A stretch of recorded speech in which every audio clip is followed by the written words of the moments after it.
Okay, so we're on a journey,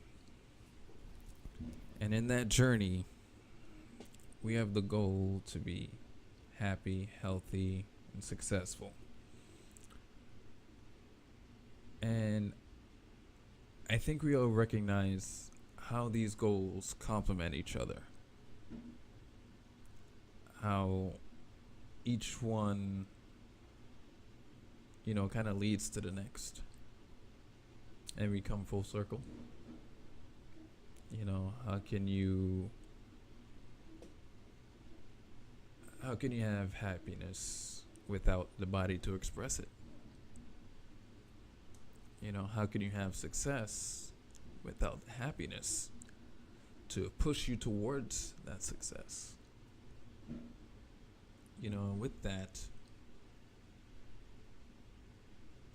that keeps you healthy because it keeps you in a proper frame of mind to keep going. And that's how the wheels are turning nonstop. So no matter what, comes in and tries to fuck that up, that wheel is going to always keep spinning. It's going to knock whatever comes in out of the way. You can't break that unless you mess that up. So, focusing here on the health part of my journey. I started off doing, still do, the usual things. Minding what I eat and drink, the environment I'm in, exercising, working out, going to bed early, waking up early. But at the same time, I think that one I'm still failing at, especially when you work hard. But none of these things I just mentioned sound foreign to you. You've heard that. You tell yourself that. You've heard that from friends, family, the doctor. You've heard it on TV, on the radio. Even if you're unhealthy right now, those are the things people tell you. You tell yourself that when you try to get back, on track. But there was something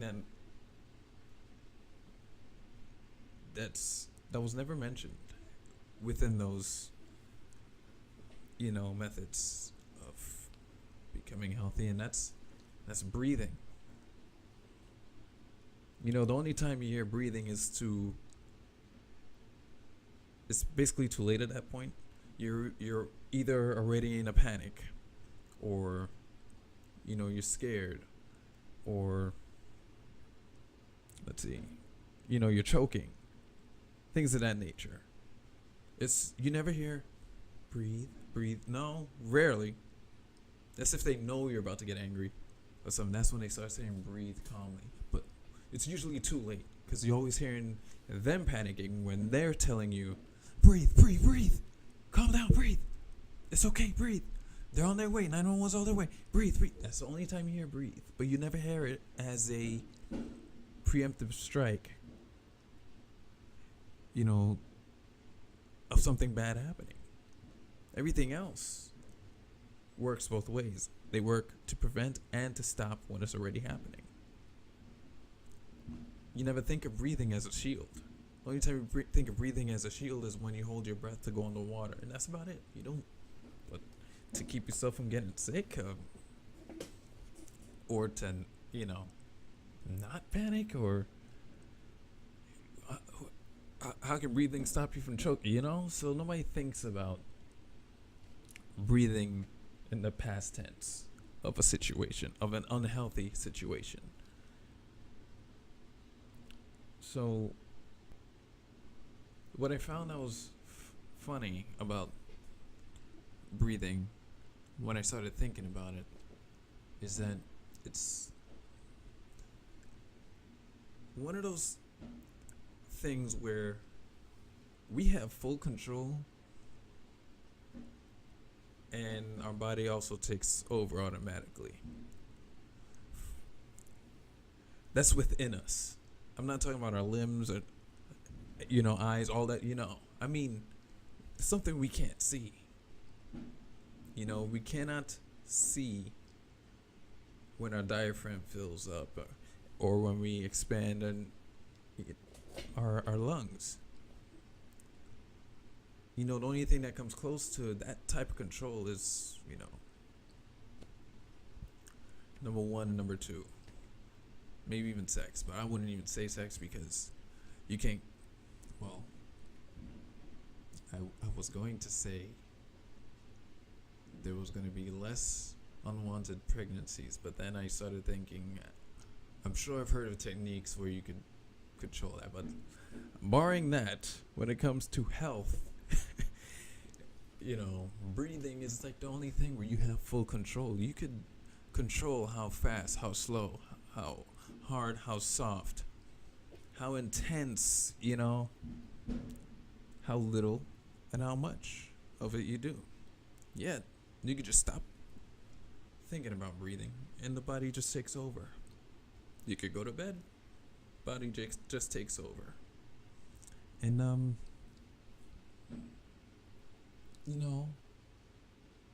even with that, even when it's in automatic, when you're not controlling it, your body still has that same power over your lungs as you do consciously. Like I was saying before, with the if you're angry or you're in a panic attack, or if you're choking, your body knows what to make the lungs do. But even without danger, you can still incite those things, your lungs to do the intense breathing, soft breathing, hold it for a brief period or a long period, all those things. You can control that. You even have the power to just stop it. Although your brain forces you to, exhale or inhale if you hold it too long, but at the same time, you have that capacity. Why do we have that much control? So I always found that interesting. So I figured there's more to breathing, especially when I got into meditation. And in meditation, breathing is key.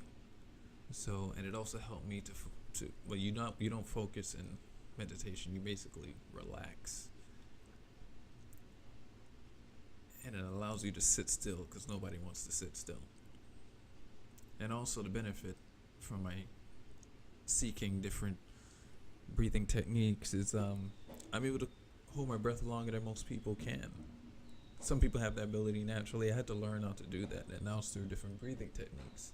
And from there, I basically stopped looking because I was like, I guess this is what it was for. Maybe it is for self-healing, and maybe meditation is that way to do it. So, yeah, I was pretty much done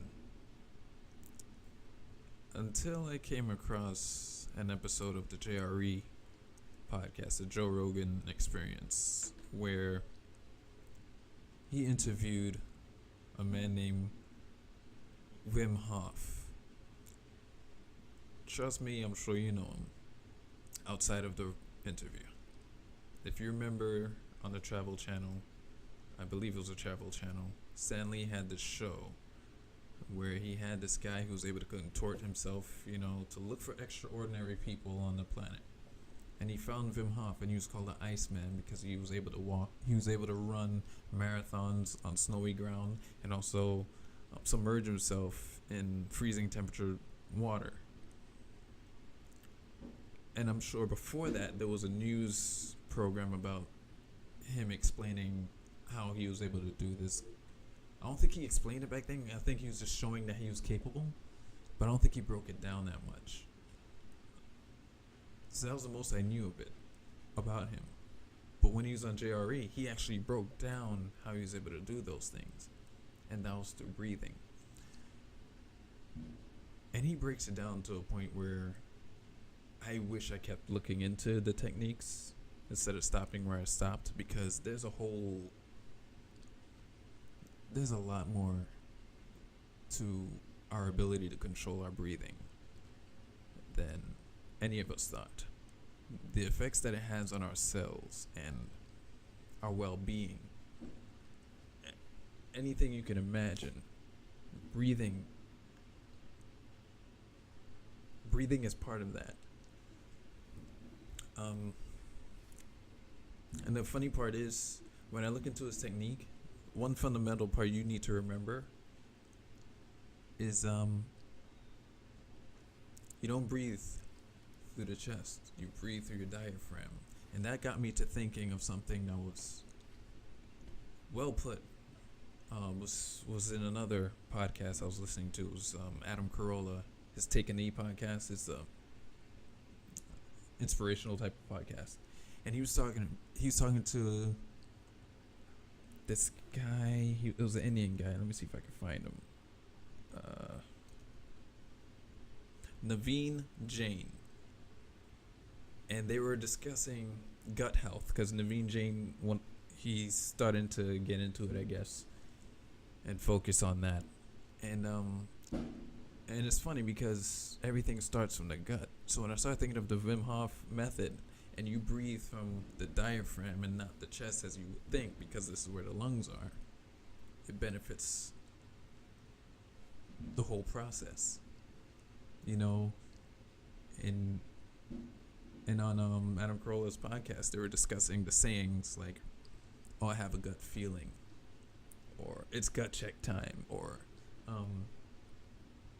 "Do you have the guts?" Everything is always gut related, everything we do. So when you think about healing, even when you consume food, it starts with the gut, because depending on what you eat or don't eat, the body relies on the gut for everything. And breathing is no exception. So yeah, I right now, first of all, I'm not stealing thunder from the man himself, so I'm going to leave links so you can look up the technique and look up, how he does it, and listen to the interview. Watch other people's testimonials, because I can attest that shit's fucking amazing. I didn't really have problems in the physical side of being healthy, but the mental side, when you go through stressful situations, you want that feeling, and it puts you at the one thing I will say, we've all gotten high, we've all drank. I mean, I drink at the end of the day as a toast to the day. But what do you do before your day starts or during the day? We don't really have anything other than that cup of coffee. But how do you celebrate the start of the day instead of just the end? My method is this method, because this feeling that you get when you try this breathing technique, it's called the Wim Hof Method. When you try this technique, for anybody who's puffed some of that weed, you'll know that feeling. You'll know how similar this is, because it gets you high and you do it. So yeah, that's the most I'll say about it. I'm gonna let you guys discover it yourself, but this is just my little take on it, my testimonial on how it works, because it's amazing stuff. It's extraordinary, and of how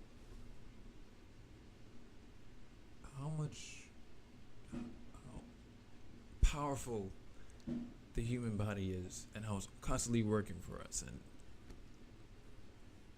we've been just ignoring this thing to be able to. We